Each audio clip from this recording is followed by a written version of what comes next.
Assalamualaikum warahmatullahi wabarakatuh.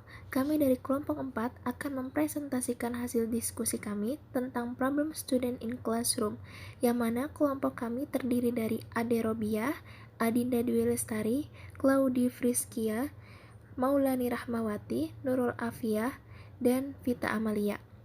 Dan materi pertama akan dipaparkan oleh Vita Amalia. The student with low self-esteem. Apa sih low self-esteem itu?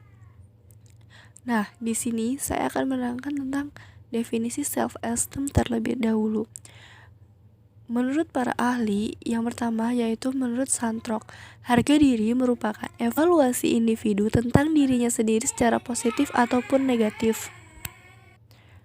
Nah, kemudian apa sih low self-esteem? Low self-esteem harga diri yang rendah atau negatif, yaitu seseorang yang merasa bahwa dirinya sangatlah tidak baik. Low self-esteem atau dalam artian lain yaitu minder atau condescending, yaitu perasaan bahwa seseorang lebih rendah dibanding orang lain dalam satu atau lain hal.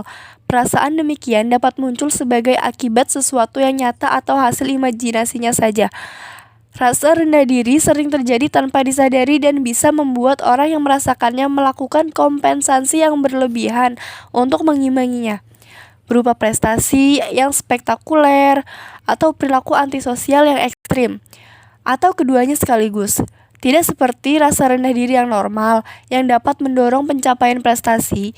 Kompleks rasa rendah diri adalah berupa keadaan putus asa parah yang mengakibatkan orang yang mengalaminya melarikan diri saat mengalami kesulitan. Faktor-faktor yang menyebabkan low self-esteem yaitu: yang pertama ada tekanan atau trauma. Bisa jadi individu ini terlalu banyak tekanan atau trauma, yang dimana tekanan itu berasal dari misalkan dari keluarga, dari lingkungan, dari sahabat. Yang kedua ada keadaan fisik. Nah, kekurangan fisik bisa menyebabkan low self-esteem, seperti kepincangan, bagian wajah yang tidak proporsional, ketidakmampuan dalam bicara atau penglihatan mengakibatkan reaksi emosional dan berhubungan dengan pengalaman tidak menyenangkan sebelumnya. Kemudian ada pelecehan seksual. Pelecehan seksual juga yang menyebabkan low self-esteem. Citra diri yang buruk atau pencitraannya sangatlah buruk. Yang kemudian ada ketidakpuasan. Ketidakpuasan memperoleh sesuatu yang dimiliki, seperti dia tidak puas dengan apa yang dimilikinya sekarang, sehingga itu yang menyebabkan low self-esteem. Kemudian ada kritik yang berlebihan. Kritik yang berlebihan ini bisa menyebabkan low self-esteem. Maka dari itu, kita boleh mengkritik, tapi dengan kata-kata yang baik, supaya orang itu tidak merasa harga dirinya rendah. Kemudian ada bullying. Nah, bullying ini sering terjadi di kita, di lingkungan kita, seperti bulian di sekolah, entah itu tentang keadaan fisik bisa jadi. Jadi kita tidak boleh membuli sesama teman kita. Jadi kita harus stop bullying. Yang kemudian ada kelalaian orang tua. Kelalaian orang tua di sini bisa jadi sikap dari orang tuanya yang memberikan pendapat atau evaluasi negatif terhadap perilaku dan kelemahan anak di bawah 6 tahun. Itu akan menentukan sikap anak tersebut, dan bisa jadi sikap anak tersebut akan menjadi low self-esteem tersebut. Baik, selanjutnya saya akan menjelaskan materi terkait the student with low self-esteem, yaitu the student with low self-esteem berdasarkan penelitian. Berdasarkan penelitian empiris, penelitian telah menunjukkan perbedaan utama antara individu dengan harga diri yang tinggi dan individu dengan harga diri yang rendah. Sebagai contohnya, orang-orang dengan harga diri yang tinggi lebih fokus pada pertumbuhan dan peningkatan, sedangkan orang-orang dengan harga diri yang rendah lebih fokus pada tidak untuk membuat kesalahan dalam hidup. Berdasarkan penelitian empiris, orang-orang dengan harga diri yang rendah lebih terganggu oleh kegagalan dan cenderung membesar-besarkan peristiwa sebagai hal yang negatif. Hal inilah yang membuat interaksi sosial dengan orang lain menjadi sulit, karena mereka merasa canggung, pemalu, mencolok. Individu yang memiliki harga diri rendah cenderung pesimis terhadap orang dan kelompok dalam masyarakat. Harga diri rendah ini yang dapat memberi pengaruh sebenarnya terhadap kegiatan akademik. Harga diri yang rendah dapat mengurangi keinginan siswa untuk belajar, mengurangi kemampuan mereka untuk fokus. Dalam menghadapi anak-anak dengan harga diri yang rendah ini, kita harus mengembalikan kepercayaan pada diri mereka sendiri, sehingga mereka mampu menghadapi tantangan akademik. Terdapat karakteristik yang paling umum yang biasa kita temui. Yang pertama itu pemalu. Yang kedua, mereka emosional. Yang ketiga, murung. Yang keempat, mereka merasa tidak percaya diri. Yang kelima, mereka ketergantungan. Lalu sebenarnya terdapat beberapa hal yang dapat bisa kita lakukan untuk menghadapi the student with low self-esteem. Yang pertama itu mengapresiasi. Tidak perlu mengapresiasi hal yang besar, tetapi dengan mengapresiasi hal yang lebih sederhana, yaitu memuji. Itu sangat penting sekali untuk orang yang harga dirinya rendah, karena mereka butuh apresiasi. Yang kedua, perlihatkan kemajuan mereka. Kita harus memberi gambaran ke mereka. Kadang mereka tidak sadar bahwa mereka telah mengalami kemajuan, karena mereka merasa apa yang telah mereka lakukan itu selalu kurang, tidak merasa cukup. Jadi kita harus membantu mereka untuk menerangkan kepada mereka bahwa mereka telah mengalami kemajuan.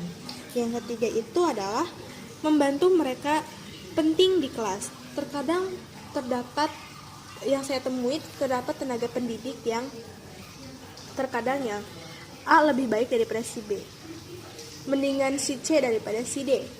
Nah, terkadang seperti itu. Seharusnya dalam suatu kelas kita harus dapat membuat mereka itu terlibat dan membuat mereka itu merasa penting. Kembali lagi kepada mengapresiasi. Kita harus mengapresiasi apa yang telah mereka lakukan. Lalu yang keempat itu adalah membantu menghadapi kesulitan. Kita harus memberi pengertian kepada mereka bahwa terkadang anak yang memiliki harga diri rendah ini, apabila mereka merasa gagal, mereka langsung down. Padahal tidak. Kita harus memberikan pengertian kepada mereka bahwa kegagalan dalam belajar itu adalah hal yang sangat normal. Nah, itu kita memberi kepada mereka, memberitahu apabila kita mendapatkan kegagalan, kita dapat membangun strategi untuk hasil yang lebih baik. Nah, dengan hal seperti itu, kita bisa membantu mereka untuk dapat percaya diri dan lebih baik lagi di bidang akademik maupun non-akademik. Yang kelima itu adalah memberi orang tuanya tentang keberhasilan mereka. Hal ini juga sangat penting karena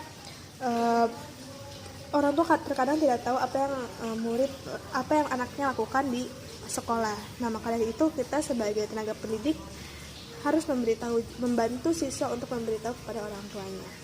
Selanjutnya akan dilanjutkan oleh rekan saya. Nama saya Adinda Dulestari.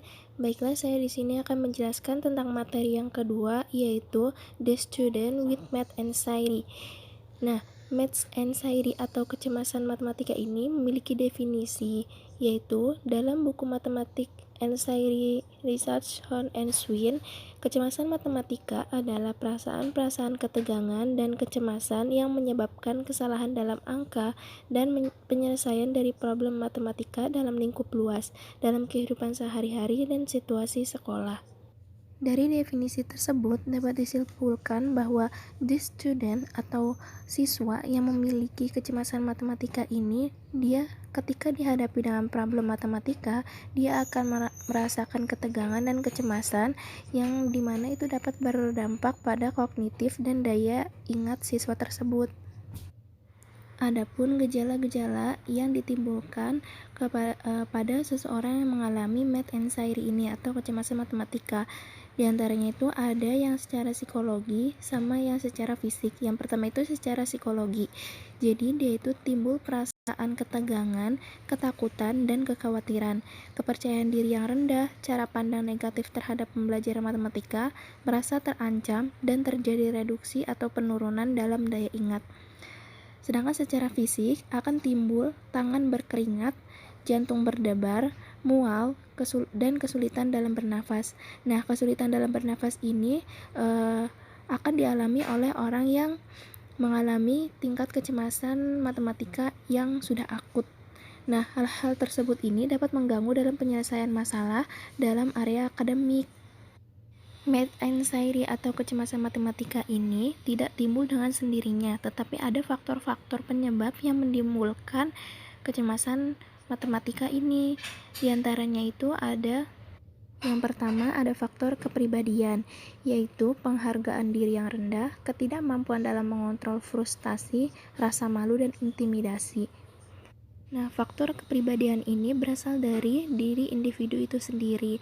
Jika individu tersebut telah mengalami salah satu sifat yang telah disebutkan tadi, misalnya penghargaan diri yang rendah atau frustasi terhadap mata pelajaran matematika, maka berkemungkinan dia akan mengalami kecemasan terhadap mata pelajaran matematika tersebut.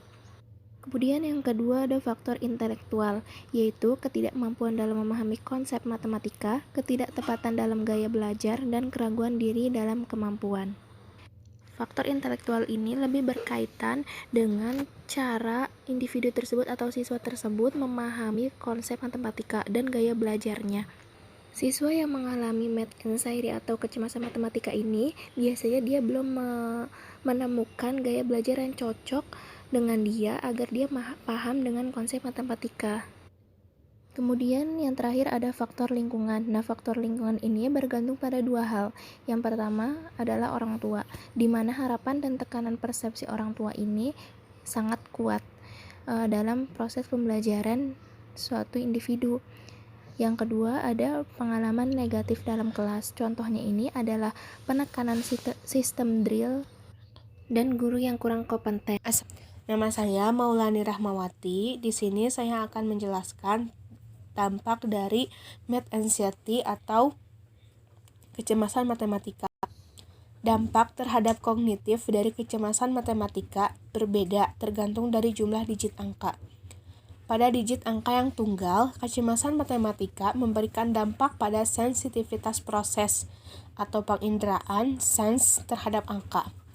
Ketika individu mengalami kecemasan matematika yang tinggi, maka muncul jawaban-jawaban yang tidak masuk di akal, seperti 9 tambah 7 sama dengan 39. Sedang pada digit angka yang lebih banyak, efek yang terjadi adalah pertama, individu yang memiliki kecemasan terhadap matematika memiliki kebiasaan untuk cepat dalam membaca masalah atau soal yang diberikan, sehingga kedetailan atau akurasi terabaikan. Yang kedua, kecemasan akan sangat berkaitan dengan daya kerja ingatan sesuai dengan kemampuannya. Kecemasan akan menambah berat daya kerja ingatan itu sendiri. Misalnya saja, ketika individu diberikan huruf sebelum mengerjakan soal matematika dan diminta mengingat setelah mengerjakan soal, maka individu yang memiliki math anxiety akan mengalami kesulitan untuk mengingat. Hipotesis dari teori Eysenck dan Calvos yaitu teori processing efficiency menyebutkan bahwa kecemasan mengganggu proses kerja ingatan karena individu yang cemas mencurahkan segala perhatiannya kepada pikiran yang menyakitkan dan kecemasan daripada tugas yang sedang dihadapinya. Oleh karena itu, pendekatan yang dapat dilakukan untuk mengatasi kecemasan matematika bisa diberikan dengan memberi kesempatan untuk membantu dan pengerjaan yang interaktif dalam mendukung dan menyediakan kenyamanan lingkungan untuk mengajak murid meningkatkan pemahaman matematika dalam hubungan dengan peningkatan kepercayaan terhadap kemampuan mereka. Adapun di sini strategi guru, orang tua, dan siswa dalam menghadapi math anxiety. Yang pertama, strategi dari guru adalah mengembangkan kemampuan yang kuat dan sikap positif terhadap matematika, menghubungkan matematika dalam kehidupan, meningkatkan cara berpikir kritis, meningkatkan pembelajaran interaktif, mengakomodasi siswa dengan gaya pembelajaran yang berbeda, menempatkan sedikit penekanan pada jawaban yang benar dan kecepatan menghitung, mengatur siswa dalam kelompok belajar yang kooperatif, menyediakan dukungan dan penguatan, menghindari memposisikan siswa dalam situasi yang memalukan, jangan menggunakan matematika sebagai hukuman, menggunakan manipulasi, menggunakan teknologi di kelas, menghilangkan konsep yang populer tetapi merugikan, menggunakan bermacam-macam asesmen, dan menyiapkan siswa untuk berani bertaruh pada sesi tes. Kemudian ada strategi orang tua, yaitu jangan mengekspresikan sikap negatif tentang matematika, memiliki harapan yang realistis, menyediakan dukungan dan semangat, memonitor progres matematika anak, dan memperlihatkan penggunaan matematika secara positif. Kemudian ada strategi siswa itu sendiri, yaitu belajar berdasarkan gaya belajar, menggunakan teknik belajar yang baik, mempraktekkan belajar setiap hari, mempraktekkan teknik relaksasi, fokus kepada kesuksesan yang lalu, dan jangan bergantung hanya kepada ingatan saja. Saya Nurul Alfia dari kelompok 4 akan menjelaskan subbab berikutnya, yaitu the unmotivated student. The unmotivated student adalah murid yang tidak termotivasi atau murid itu tidak ada dorongan dalam dirinya untuk semangat dalam belajar. Ada beberapa faktor yang memang membuat murid itu tidak termotivasi dalam belajar. Yang pertama, siswa menganggap pelajaran tersebut tidak perlu. Ada beberapa siswa yang memang menganggap sebagian pelajaran itu tidak perlu untuk dirinya, padahal pelajaran yang tidak dianggap perlu untuk dirinya itu sangat bermanfaat untuk dirinya sendiri. Itu salah satunya untuk menambah wawasannya. Yang kedua, pengaruh sifat gurunya. Sifat guru memang sangat berpengaruh dalam motivasi belajar siswa, karena jika sifat guru tersebut tidak berkenan di hati siswanya, maka akan menurunkan motivasi siswa dalam belajar. Kemudian, kurangnya motivasi siswa dalam belajar juga disebabkan oleh gaya dan cara pembelajaran atau penyampaian materi oleh guru. Siswa pastinya akan merasa bosan dengan metode pembelajaran yang monoton, penyampaian materi yang sulit dipahami, dan lain-lain. Yang keempat itu, siswa sering mengalami kegagalan dalam pembelajaran. Semisalnya, siswa tersebut sudah giat belajar dan kemudian mendapatkan hasilnya itu tidak sesuai yang diharapkannya, dan kejadian itu terulang kembali dan membuat motivasi siswa tersebut turun. Saya akan melanjutkan materi tentang unmotivated student, yaitu bagaimana caranya mengatasi siswa yang tidak termotivasi dalam belajar. Yang pertama, membantu saat mereka sedang kesulitan dalam belajar. Jadi, kita sebagai seorang guru yang harus kita lakukan adalah dengan cara membantu mereka dengan tidak membiarkan begitu saja.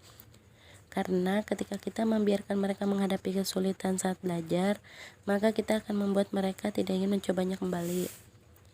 Yang kedua, menciptakan suasana yang menyenangkan dalam belajar. Menciptakan suasana yang menyenangkan saat belajar bisa meningkatkan motivasi siswa. Karena kelas yang menyenangkan akan membuat siswa merasa didukung untuk berusaha. Hal ini akan berpengaruh terhadap minat belajarnya dan akan menambahkan motivasi belajar secara tidak langsung. Yang ketiga, menggunakan variasi metode penyajian yang menarik.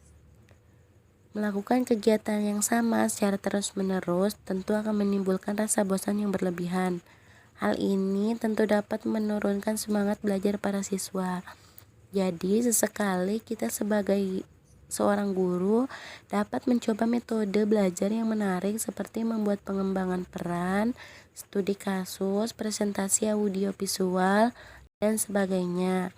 Dan yang terakhir, memberikan pujian atau penghargaan. Dengan memberikan penghargaan seperti nilai tambahan ataupun memberikan pujian ketika mendapatkan pencapaian yang baik, mungkin juga cukup efektif untuk menumbuhkan semangat belajar siswa. Siswa yang tidak termotivasi dalam belajar, dia akan lebih banyak berupaya menghindari tantangan akademis daripada menangani tantangan tersebut. Ketika diberi tugas, siswa yang tidak termotivasi akan mengangkat bahu dan mengeluh. Dia menyerah pada tantangan pertama dan merasa puas dengan hanya bertahan hidup. Nah, bagaimana caranya kita sebagai seorang guru menghadapi siswa yang tidak termotivasi? Kita harus melakukan dua cara. Yang pertama adalah mengubah pemikirannya sehingga dia menjadi percaya bahwa jika dia berusaha, dia bisa sukses dengan tugas-tugas akademik yang dia lakukan. Dan yang kedua adalah untuk mencari tahu apa yang dilakukannya, memotivasi dia untuk mengidentifikasi situasi dan kondisi yang dapat digunakan untuk menumbuhkan minatnya. Sekian presentasi dari kelompok kami, kurang lebihnya mohon maaf. Wassalamualaikum warahmatullahi wabarakatuh.